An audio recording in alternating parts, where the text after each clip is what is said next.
Morning, Chris. Good morning, Anthony Franco. You sound terrific this morning. I'm not doing well. Really? Sorry. I realized, so I started the morning by listening to Joe Rogan and God Saad. And God said something that I felt was really powerful. He said, doing a podcast, having a long form conversation is kind of like doing a dance. And I thought, wow, that was really, and then he specifically said, it's kind of like a tango.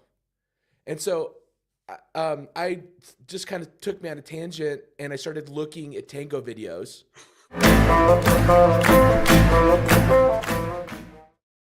And realized that you're the lead. What the hell does that make me?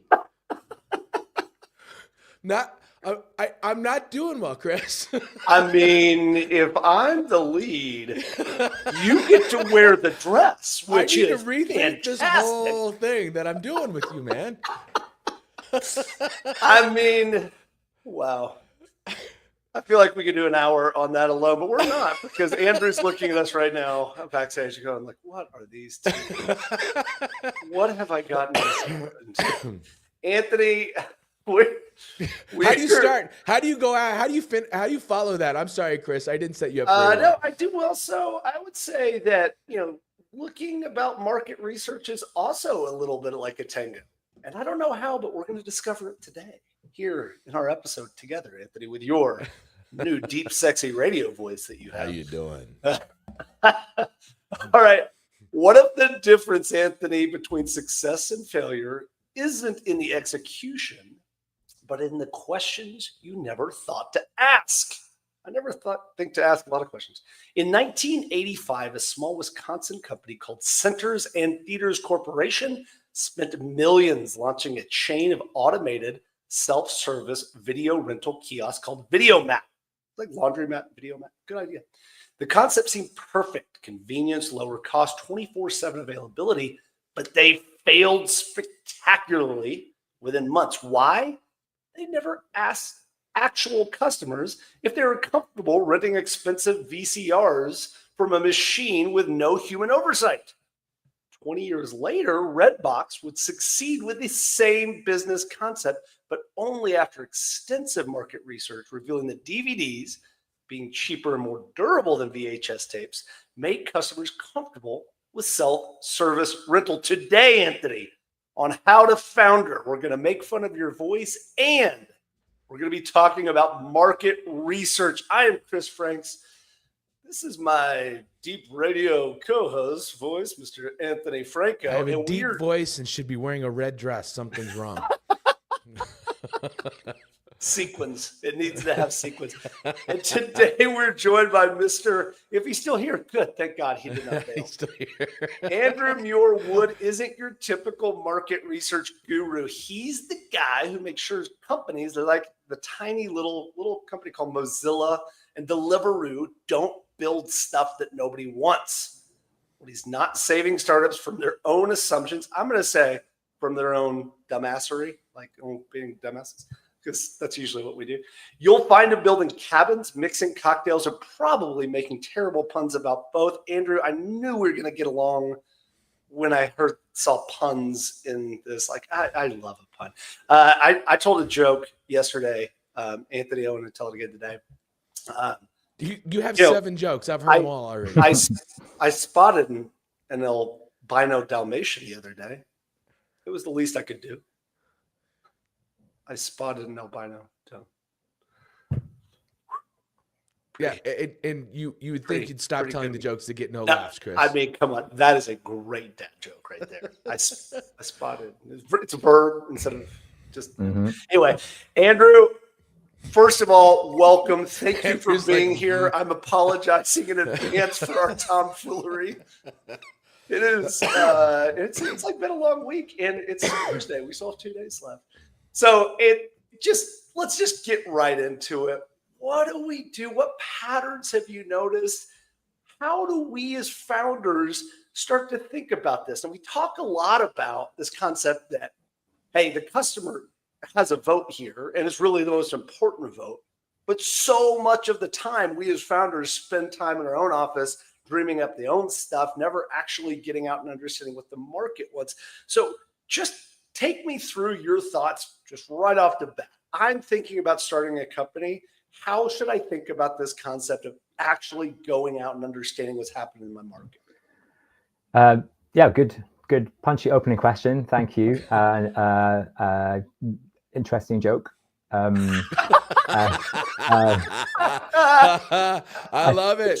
I think I heard recently that a good definition of a startup, and I can't remember who it's originally attributed to, but that a startup is an experiment. It's an experiment of creating a business model that works. And so I think that's the first thing to think about, is that you have to have this kind of scientific experimental mindset as a founder. And so that means that everything you're doing is some kind of test with some kind of hypothesis, and that means that you need to try and accelerate your learning as much as possible, shorten the time to certainty. And so with that in mind, I think there's a few sort of key principles that the founders should think about. Probably the first one being just having the shortest possible time between you coming up with an idea and a customer having contact with that idea, which means that if you spend 6 months building it and you haven't involved a customer in your idea during that time, then there's a huge risk that you're on the wrong track, you're on the wrong path. And so how do we create the smallest possible kind of representation of our product, and then get that in front of a customer and start asking for their feedback?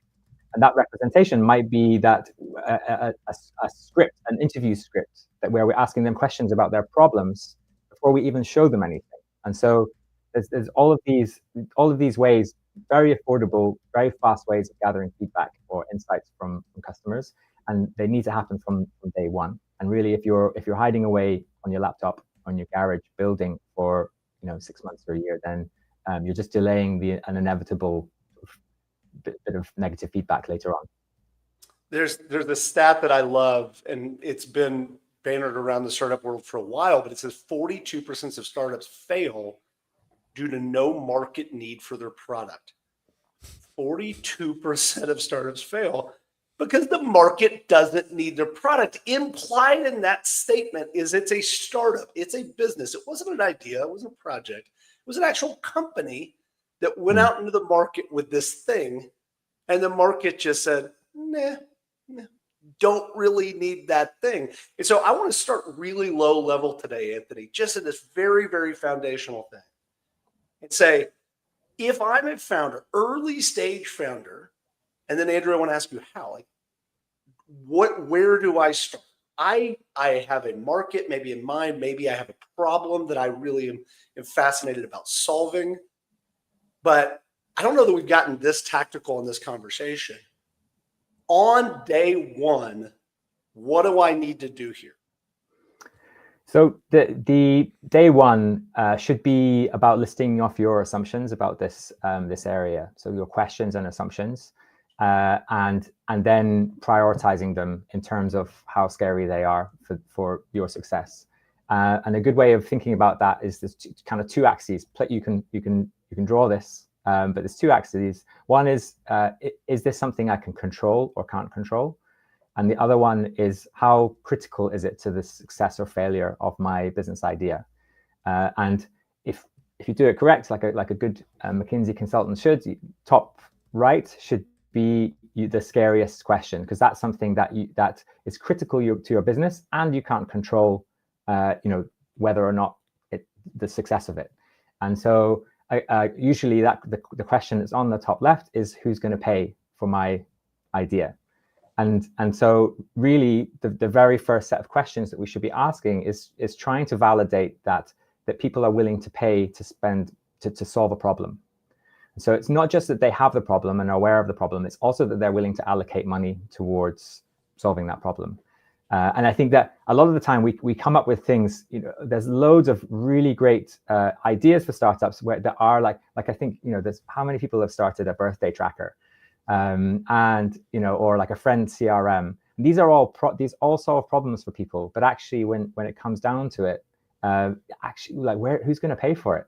It's annoying, but it's not that annoying. And so, then maybe it's advertisers that pay for it, but then we should be talking to advertisers and not the end user. Right. So Yeah, exactly. So it's about following the money, and essentially working out if people are going to dip into their pockets and spend money on solving that problem. Anthony, we talked about this, but what Andrew just said was incredibly profound in that statement, which is the difference between an actual business that can find traction and a list of assumptions. And Andrew, I don't disagree. I think that's the best possible way. Just start with a hypothesis and list your assumptions. But the difference, the top line is always should be, the assumption is somebody will actually pay for this. True, not true? Yeah. Well, I mean, we spent almost 2 hours last night with Brian from, I forget his company's name. Fusion, yeah. He was obsessed with product market fit. And essentially that's it. Product market fit is, will somebody pay me? He was obsessed with two things: product market fit and how big is the market. Those two things was what he was, and he was really successful because that's what he obsessed over. Yeah, I think Andrew, famously, Guy Kawasaki, Art of the Start, says, "Who has my money in their pocket?" Which is a funny way of that initial assumption as a founder to say, it's just a series of ideas until somebody can pay me. So how do you coach founders? You work with some big companies too that might have a great idea, but it's probably not something where somebody's actually going to pay for. And then how should I, as a founder, start thinking about the depth of the problem that I'm solving? I mean, the best way is to try to make it real for a customer as cheaply and quickly as you can, and then to actually get that customer to pay you for that value. And so if there is some way of prototyping the outcome, the benefit that is the crux of the problem, that you can do quickly. Maybe it means that you have to do it manually. There's a lot of AI startups, AI wrappers, where they deliver something that could be useful, but actually probably the best way to test if people find it useful is to do a kind of Wizard of Oz prototype. Yeah. And actually we've called that mechanically turking things back in the day, back completely. On. And I think that a lot, there's kind of a bit of a stigma around kind of consulting professional services, and because it's not repeatable revenue or annual recurring revenue, but actually consulting is a great way of learning about people's problems while taking their money. And actually you can probably cobble it together with some spreadsheets and some a bit of AI in places, but you're actually the glue that holds that idea together, sells it, so you don't have to have a self-service website. You don't have to have logins, authentication, security. You just deliver that service, and then slowly but surely phase out yourself and automate and tool it up, and then suddenly it is a solution that is digital and is scalable. But you knew that because someone was paying you from day one as a consultant to make it happen. I mean, this is the Airbnb story, and Paul Graham from Y Combinator famously says, "Do things that don't scale early on." It's okay. Like, people are so obsessed with building scalable systems, and the reality is you don't know what's going to work, and so you just go try some things, right? Okay, so here's the big question for founders. And I'm going to ask you, Andrew, and then I want you to react to it, Anthony, which is, with this, the problem that we have as founders is we cannot be objective. We can't be scientific. It's so much of the advice, and even the stuff that we'll talk about today, is about walking in and being coldly analytical and objective on this problem. Is the market exist? Will people pay me, etc.? But we as founders are romantics. We're tango people, Anthony. We're romantic people. Dun, dun, dun. We love our startup idea, and we've already in our own head bought the Tesla and the mountain house, and we've already figured out what our speech is going to be in the IPO day, right? Like we leap to these things, and we've fallen in love with the problem. Picture the touchdown in the NFL as we're in middle school. Exactly. Yeah. And so that idea of being objective is so incredibly difficult. We give this advice to founders, but tell me how. How do we do that in a way where we can remove our biases out of this equation? I think we have to trust the process. So we have to think of this as a scientific process, which means that when we talk to customers, we need to think of it as a repeatable experiment, that anyone doing with the same plan should get the same answers from that experiment, which means you need to be rigorous about this, what you ask and the sequence of the questions that you ask. And when you show them stuff, which typically I would say at the end, only show them stuff at the end of the conversation. So there's all of these things that you can do to control that conversation. It feels like an open conversation, but it's not. It's actually very controlled, very repeatable. And by doing that, you can then start to make sure that you're only asking questions about concrete existing behavior rather than speculation or subjective feedback on your idea. So that in the discovery phase, that's a great way to gather data that it's hard to lie. It's hard to try to protect your feelings because you're not asking any questions where someone needs to worry about that. You're saying, how long does it take you to do this task? What tools do you use? Very, yeah, exactly. When was the last time you did that? Like, how many times a week do you do it? What time of day do you do it? What does it stop you from doing? If that task went away, what would you do instead? All of these questions that help you to build this picture of a person, and there's no point in them lying about those answers, or then they don't know necessarily what your solution is, so that they're not going to try and protect your feelings. They're just giving you concrete answers. And so I think doing that, and then when you say, well, I'd love to walk you through what I'm building and get your feedback on it, that part of the conversation you have to take with a pinch of salt, but you already have all that context. And it might be that you find out that during that context gathering that there's a critical reason. You're building an iPhone app and they don't have an iPhone, something as silly as that, or something, there's some critical reason why then they are not a target customer. And that helps you to think about qualification later and all of the kind of marketing thoughts later. But yeah, you discover that stuff, and then you decide whether or not their feedback is actually valuable to you.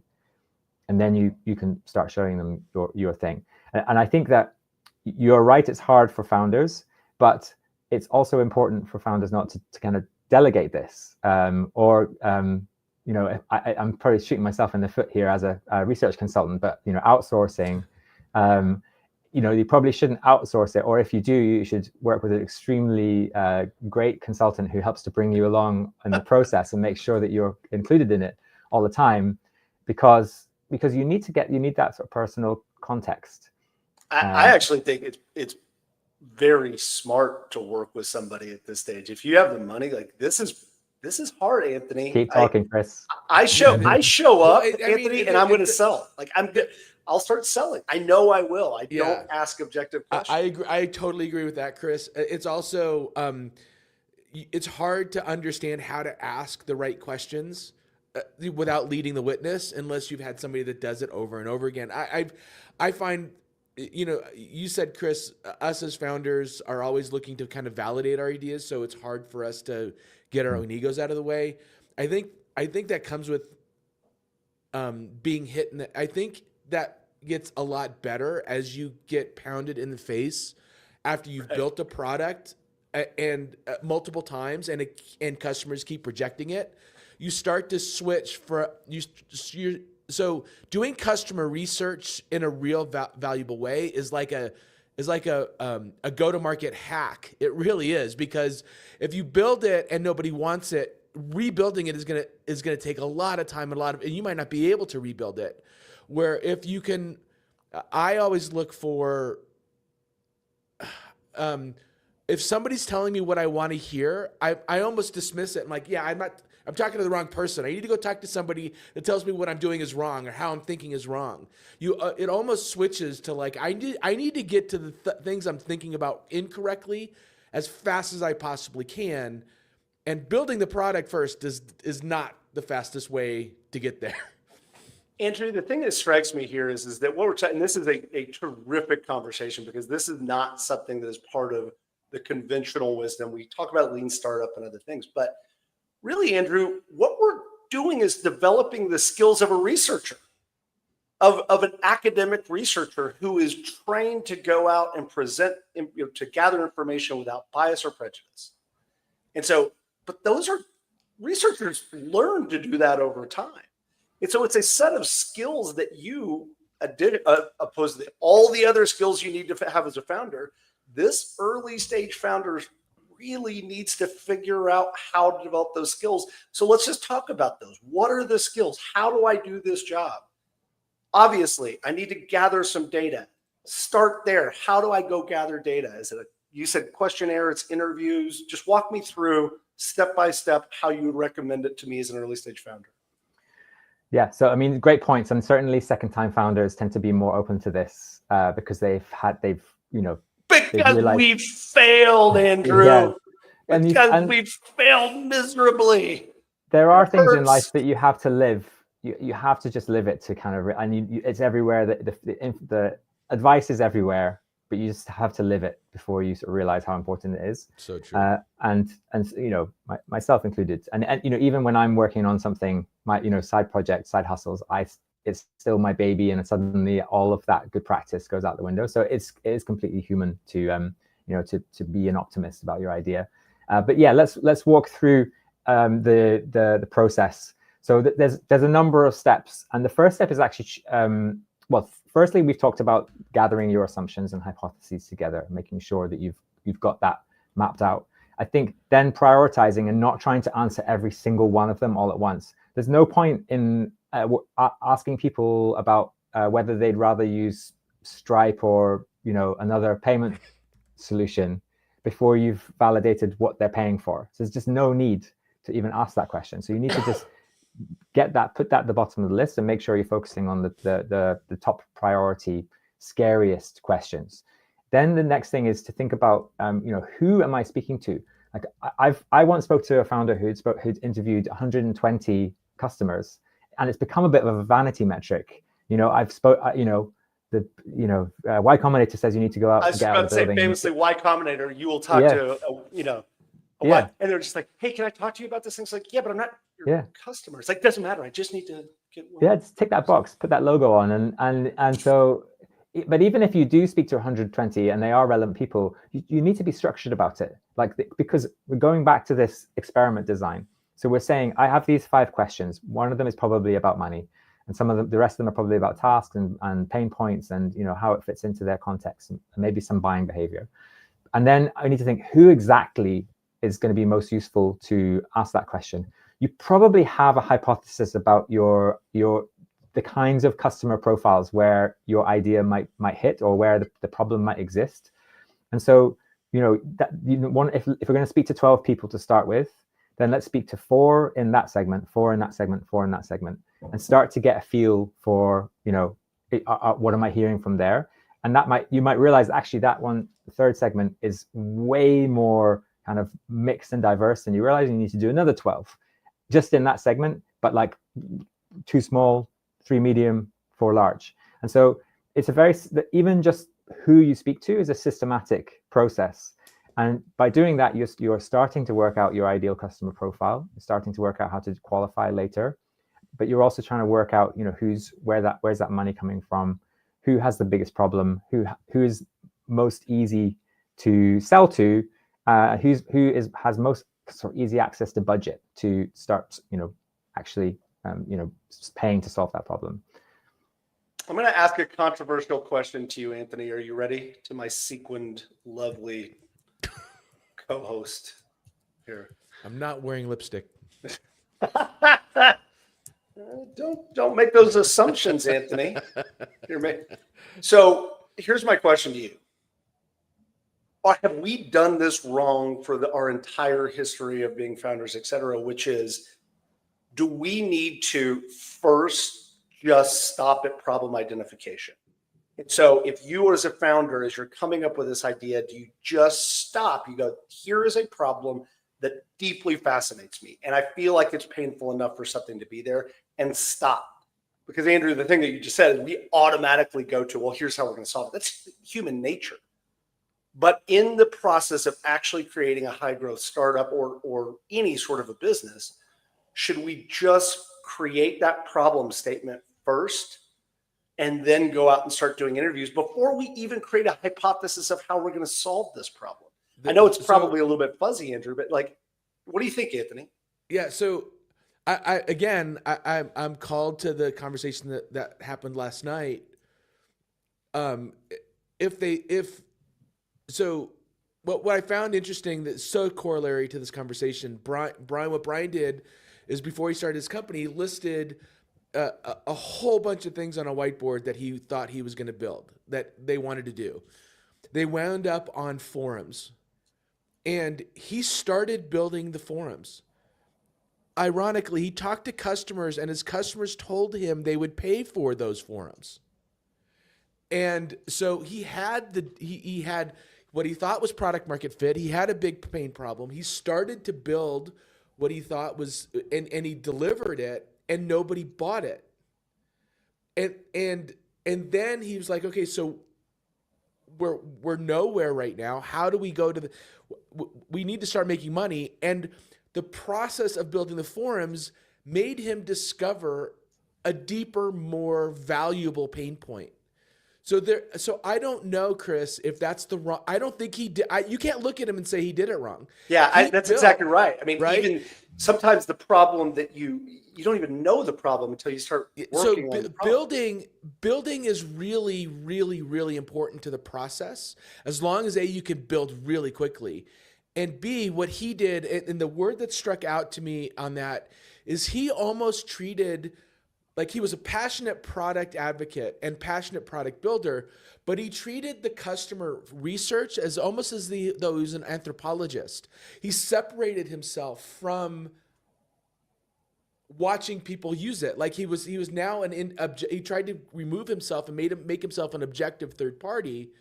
And I think that's a really good way of looking at it. Like when you're talking to people, you instead of best case scenario, don't talk to them, go watch them do their job. Andrew, I feel like, shoulder. Yeah, I feel like that's your book, man. Is like the startup's anthropologist or founder's anthropologist. It's pretty good. So yeah, well, I love that in person. Sorry to interrupt you there, Chris. I do love that in person, and certainly when you're sitting next to someone when they're doing a task, it can be so revealing, and it can also just reveal that their problems are way less sophisticated than you think. I've sat in a big bank in the UK with relationship directors, which are essentially salespeople selling loans, and watch them copying and pasting information between spreadsheets and their different terrible databases that they're using, and it takes ages. And because it takes so long, they only give loans to really big, very safe companies. But actually, if it was shorter, they would be able to give loans to medium risk companies and have a bit more of a sort of varied portfolio. And so by spotting that very, very mundane copying and pasting, at the startup I was working with was able to create a solution that was literally just a copy and pasting, like a smart copy and paster. Like you press this button and it just copies the data in a way that you can paste it into this other database. And it was just taking a 2 or 3 hour task down to 5 minutes, and it completely changed the way that they operated. And the only way that I would have spotted that was just from being in there, sitting next to them, watching them do these tasks. So it's so valuable. But like sometimes, as you said, you do need to have a product to get in the door. And so I probably couldn't persuade the bank to just let me watch them. Like going back, I can't just like message someone on LinkedIn and say, "Hey, can I sit next to you?" That's that's how I met my wife. Hey, Anthony, mind if I sit next to you for a couple hours? It's gonna be great. going to learn something. So Andrew, that's my next question, which is, okay, what we've got is first start by listing hypothesis, really get very clear what the hypothesis is, understand, and then rank order those in existential order. So this has to be true for this company to exist. This has to be true, et cetera, et cetera. Go out, systematically start testing those. And you say the best way to do that is to go systematically work through potential market segments, 3 of each, et cetera. How do I, as an early stage founder, get in front of my right customer? And I know it's something that those of us in the sales and marketing world was like, you just reach out, it's fun. But for a lot of founders, this is crippling and they don't want to do it. They don't know how to ask. So how do you coach people to get over that hurdle of actually getting on the phone or getting in person with people that are potential customers? Yeah, it's definitely easier if you come from a sales and marketing background. And the thing is about customer discovery early on is that it's a very blurry line between research and sales, because essentially you are trying to reach out to someone cold. You are trying to learn a bit about them. This is what salespeople do. And then at the end of the conversation, you might want to show them something that they may or may not, be interested in buying in the future. And you don't want to look bad during that process. You don't want to look too naive. And so you can't, which is hard, because you want to ask some questions that do sound naive. They do sound like you don't know about the industry, or you don't know about them and their work or the terminology. And so it's this really difficult balance but it's essential. It's relationship building. And so I think that really great product teams have built very trusting long-term relationships with their customers. And it's often those customers that were there from the very start that, understood the vision and then kind of stayed with them and then really helped them to shape it. Because ultimately what you're doing is you're saying to someone, I'm going to build something which is going to make your life easier. And so if you invest time in me and believe that I can do it, then it will end up making you more successful. And so that's the ask. That's the way to get in front of them. But there's no shortcut. It's exactly the same as sales. It's just that, I remember listening to a podcast, a very good podcast called How to Founder, episode 29. Wait, where can I find said podcast? Yeah, I don't know. I think it's on all the major streaming platforms. But if you reach out to someone and you are very clear that you're not selling, then they're much more likely to give you 20 minutes, half an hour of their time. If you reach out to them and say, I've got a thing, I've got a solution, which tier do you want to buy, then the defenses are going to be up.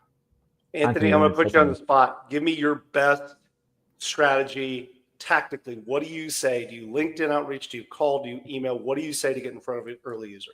I'm gonna answer that question, but really quick. If you're a founder that is avoiding talking to customers or selling, then it's a you problem. You haven't found a problem that you believe in enough in order to go chase it. So if you're like avoiding, like, I don't know if you just don't have passion for finding a problem enough yet. So part of it is you have to make sure like you mentioned, Chris, all the time, there's a product founder fit. And so if you're not passionate enough, again, going back to Brian, he so believes in his product. He so believes in the problem he's solving that he is the biggest champion for it, because he believes that he's really helping people and changing lives and that he can solve it. So if you're not willing to do that. Now, to answer your question, Chris, about what's the first tactic, I'm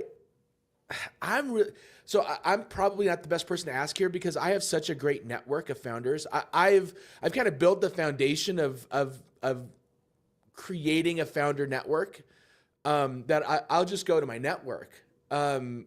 I'll come to you, Chris, and you're an excellent person at shooting down great ideas. Only yours. But it's that's a terrible idea. It's an asset. It's an asset. We should start a podcast. Over 20 years. Hell no. Yeah. So I would say, go talk to other founders that are in your space. even founders that are seeing success, they'll be incredibly generous. And LinkedIn is probably my first go-to tool, or asking somebody that I know that knows that person to make an introduction. Andrew's exactly right.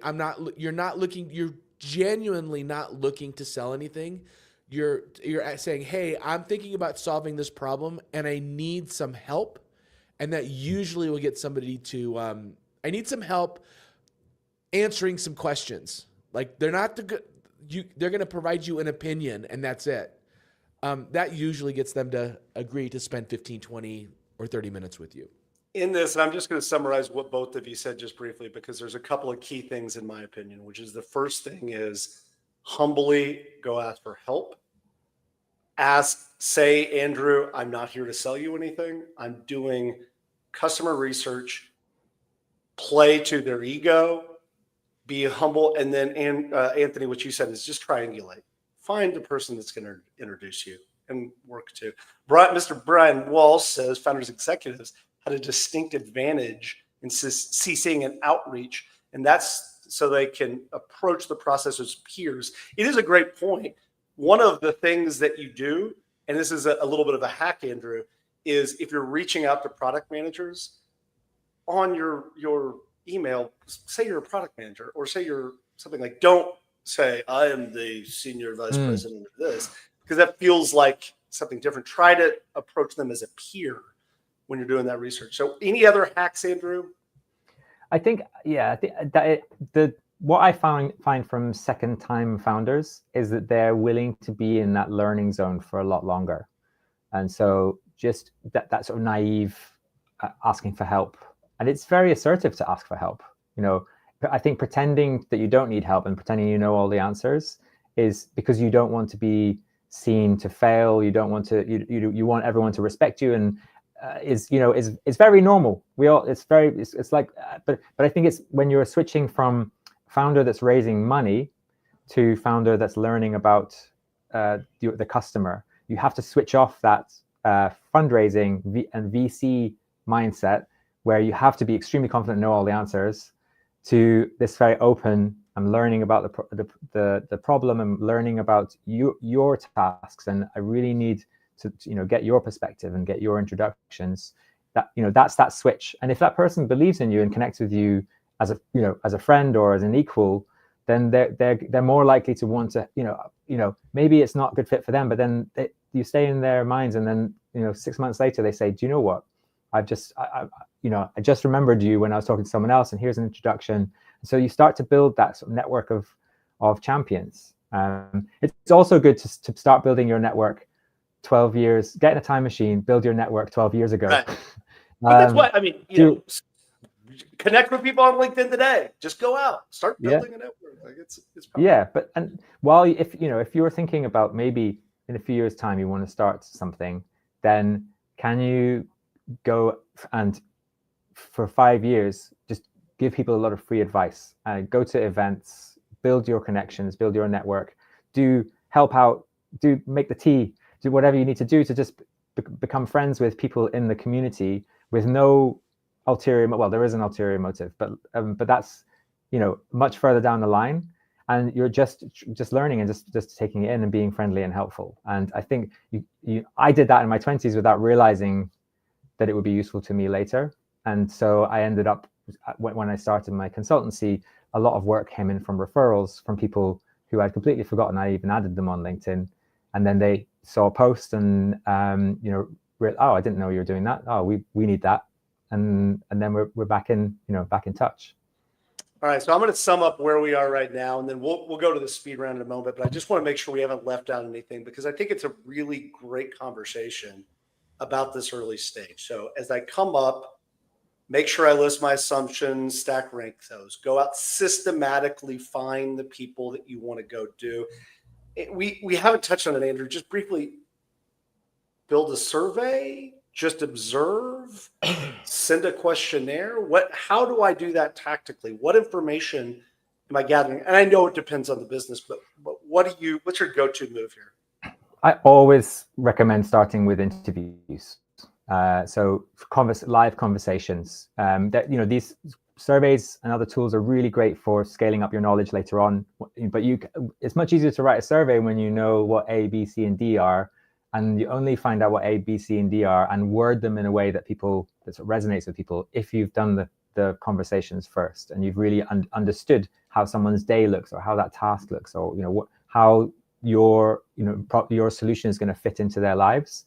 So then you can use the lingo that connects with them, and so you can start talking about what budget would this go under, who would be the buyer, is it the VP of sales, or is it, and you only know those answers by talking to them. So I always start with interviews, and then getting more into the tactics of the interviews, always have a script in mind. And I think this is a lot of founders would push back on me about this, but having a very clear, repeatable set of questions that creates that scientific repeatability again. Right. Yeah. Of course, the conversation. One add to that. And the reason why interviews are so important is you have these list of questions that you ask, but you don't ask them necessarily one after the other, because the answer, the follow-up question to an answer is, say more about that.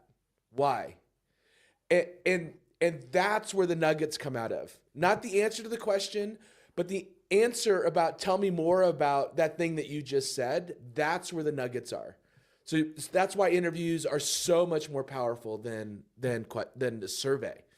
Absolutely. I want to throw just one idea out to you. I've heard this, Andrew, which is you have a series of questions, and I've heard this classified as an empathy interview. Like, people will go out and do empathy interviews.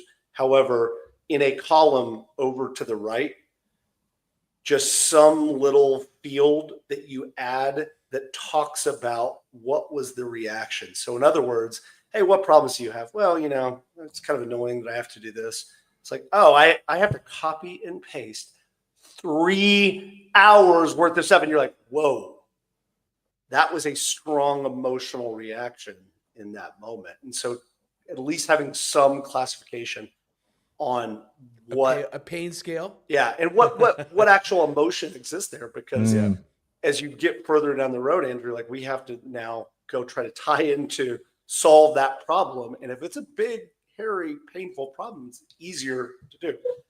Okay. So we've done this. We have our interviews. We know how to triangulate. We go out, we reach out to people. We ask for help. We build a network, and that's ongoing. Did we miss any of the big stuff early? And I know that what to do with that comes later, but as far as this early market research, have we missed any of the broad categories? I think the one last, even more granular piece is the notes and the data that you're gathering from it. So, we talked about having that script, having those questions. Absolutely, it has to be a conversation. It can jump around, but you have this kind of checklist of things to go back to later on.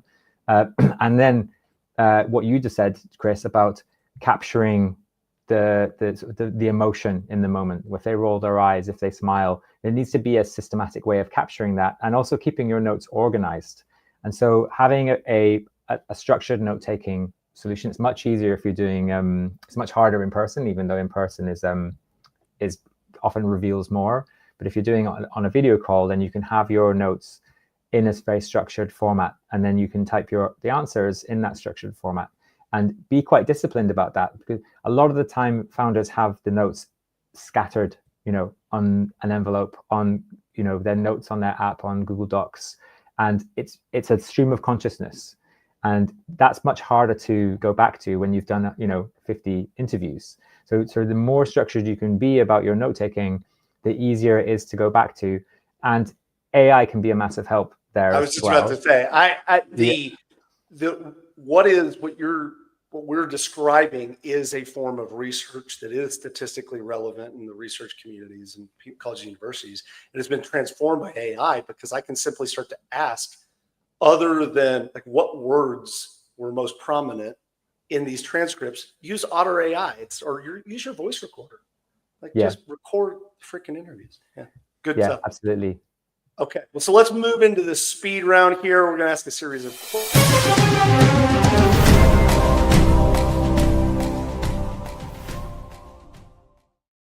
Sorry, trigger finger. I was a little too excited on that. I'm so happy. Yeah, I'm gonna do You that have again.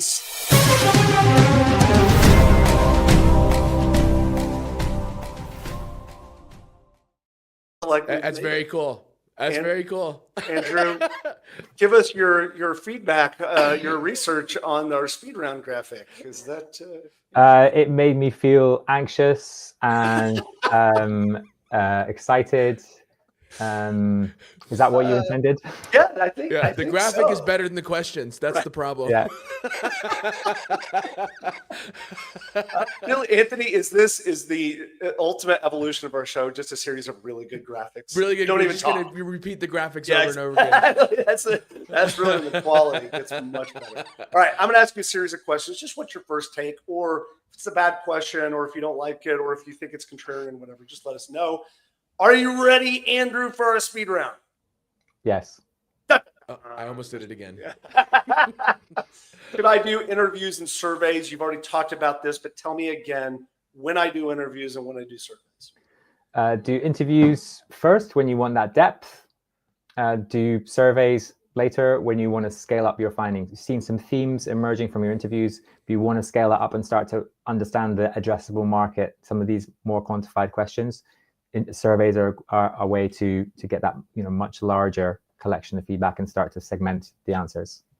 When I know that you say founders should do their own research, but when should founders outsource this concept? If they feel that their own biases are kind of clouding their judgment, then I think it's helpful to have someone in to just check their script and maybe shadow them, or even do the interviews with them shadowing, and so they're still there listening. They could still feed in questions if they want to, but actually it's a much more sort of rigorous, controlled process. It also helps them to think through the data management and these kinds of things. Is it better to have depth with just a few customers, long, lengthy conversations, or should I do the Y Combinator and get 120 customer reviews? I think as long as it's purposeful, so there should be a reason for that depth. If we found someone that or a group of people that we feel like we need to get right under the skin and we need to spend a lot of time observing or understanding them, that's our research goal because it's connected to our hypothesis, then it makes sense. But if actually we are still very unsure about which market to start with, and actually we want to cover 10 different markets, we want to speak to 3 people from each of those markets to just get a feel for where's the best place to start, then you're going to need to speak to more people. So it's more about attaching it to the learning goal rather than a hard and fast answer. Do B2B and B2C research, do they require fundamentally different approaches? If so, how? I think there's a lot of overlap between the principles, and the process. You're organizing these interviews, you're doing the interviews, you are analyzing the findings. That's pretty simple, but it's more about the nuts and bolts of getting access to the customers to do the research. So that is, we call it the recruitment side. B2C is usually quite a bit easier to reach people, whereas B2B is harder. We need to be more creative. We need to use more of a sales mindset to get in touch with them. Should we ever pay participants for research? Should I buy them a Starbucks gift card, or should this always be altruistic? A lot of the research I do for clients, we pay an incentive for doing the interview. So I don't think there's any harm in it. It's expensive. It adds up if you don't have budget. So I think that if you're very early stage, it would be good to work out if the problem you're interested in really sort of connects with people. Then I think just asking them and testing your understanding of the problem with them without incentivizing them is a good way to see if you're on the right track. Whereas I think if you're saying you're going to get $100 Amazon voucher, then people you're not getting that clarity of answer. So I think again, it depends. Yeah, depends. I like it. Amazing conversation, Andrew. This has been really, really good. Anthony, what are our takeaways? So the first thing is, if you're a founder not willing to do this, then you're not a founder. You have to. Stop being selfish. Yeah, Stop sorry, keeping exactly your right. idea to yourself. So the process I have list assumptions in 2 axes. What is under my control, and the other one is criticalness to success. Prioritize the scariest questions. Talk to, or better, watch prospective customers to challenge those assumptions. Focus on customer behaviors that you're looking to change and improve, and see if their pain is truly something they'd be willing to pay for. Get the smallest possible representation of a product or feature in front of customers as soon as you can. Sell the product feature, sell it, and Mechanical Turk it or Wizard of Oz deliver it. And the last thing I have is repeat until you die. It's gotten dark, particularly with you being a little sick, which is, again, assuming you have typhoid fever right now. I don't, maybe scarlet fever. I'm not sure. Deep dive. There's some great choices, and Andrew, I'd love to hear your thoughts about, is there any books or articles you recommend? There's a book called Ask by Ryan Levesque, I think is his name. And then Competing Against Luck, the late, great, and incredibly thoughtful Clayton Christensen wrote that, which I think is a really good one. Andrew, what else do you think? Where should we find more information? The mom test is, you've probably heard of the mom test. It's a really it's right here too. I skipped over it. The mom test by Rob Fitzpatrick. Is that the one? Yeah. The mom test is great because the reason why it's so good is it's written by a non-researcher. I think us researchers, we tend to get a little bit academic and get lost in the sort of generative, evaluative, and like the sort of epistemology of it. Whereas Rob Fitzpatrick is a technical person who's had to realize that his customers were lying to him and then worked out a way of addressing that. So that's really good for founders. There's also Testing Business Ideas by Alexander Osterwald, a part of the Strategizer series, which talks about how you string together experiments. As again, it's experimental mindset and how you can usually start with an interview, but then you might move to some kind of false door experiment to get, or some kind of survey, or observation, or a Wizard of Oz experiment, and how these experiments scale up. So each time you get an answer that's useful, you then can do a more expensive experiment, which does mean you do have to spend a couple of months building something, and then another one, until you die. I like it. By the way, you say we shouldn't pay people for those things. Brian says, really good show. Thank you, Brian. Send the invoice to Anthony at howtofounder.com. Thank you, because we'll be paying. Where can we find more information about you, Andrew? Where can we connect? Where can we get some more insights? Yeah, so there's 2 places. One is I am an advocate for a platform called Yleos, which is for researchers who are navigating this AI changing world and trying to make sense of it. And then the other place is my website, muirwood.co.uk, and of course LinkedIn, where I share a lot of tips and tools and very kind of in the weeds practical advice on how to do research, how to start an interview, how to control an interview. All of these details I share as much as I can write. So those are good places to find that information. It's just one of those things. It's the thing that really struck me today, Anthony, is one of those skills that we don't talk about enough is just learning to be a researcher. And it's critically important. Awesome stuff, Andrew. Thank you so much for joining us. Anthony, what do we have coming up? Next, we have moving from a founder to a leader. We have that on Monday. And Chris, you're going to be doing that solo. I'm not going to be able to be there. And yeah, Andrew, I know. Finally got rid of him, man. It'll be a much better show. But I don't think Chris knows how to work the controls, so I don't think you're going to have that cool speed round graphic. So I apologize to everybody for missing that on Monday. Which I think, as we all acknowledge, is the best part of the show right now. It is the best part of the show. Yeah. All right, everybody. Thank you so much for tuning in. Reminder, visit us at howtofounder.com if you want to follow us on Apple Podcasts, YouTube, LinkedIn, anything else. We really appreciate you tuning in. For Chris's mental health, go leave us a review on Apple Podcasts. Chris is very sad. All right. Thanks, I'm everybody. a sensitive soul. I'm a sensitive soul. Please help. Yeah, right. Bye, guys.